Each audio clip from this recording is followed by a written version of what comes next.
17 Agustus 1445 merupakan hari kemerdekaan Republik Indonesia. 79 tahun berlalu kemerdekaan yang telah berhasil direbut bangsa Indonesia telah banyak meninggalkan berbagai momen peninggalan sejarah perjuangan di berbagai wilayah di Indonesia, tak terkecuali di Surade, Kabupaten Sukabumi. Sebuah monumen ataupun tugu yang berada di Kampung Pasir Karang, Desa Gunung Sungging, Kecamatan Surade, Kabupaten Sukabumi dengan nama Tugu Palagan.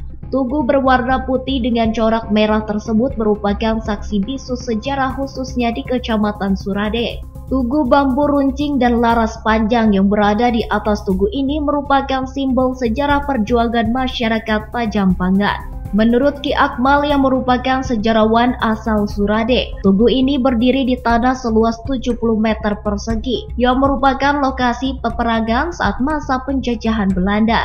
Untuk mengenang sejarah tersebut, pemuda Pancamarga pada tahun 1994 akhirnya mendirikan sebuah tugu yang dinamakan Tugu Palagan Perjuangan Pasir Karang. Ketua Pemuda Pancamarga Pai Agustian menjelaskan, para pemuda-pemudi harus bisa meluruskan sejarah dan mempertahankan simbol-simbol ataupun peninggalan pasca sejarah kemerdekaan.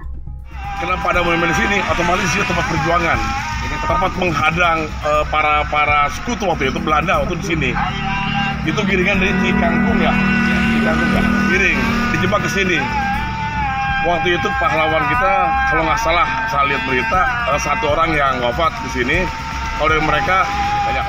Dari Kecamatan Surade, Kabupaten Sukabumi, Indra Sopian, Tim Liputan MGS TV melaporkan.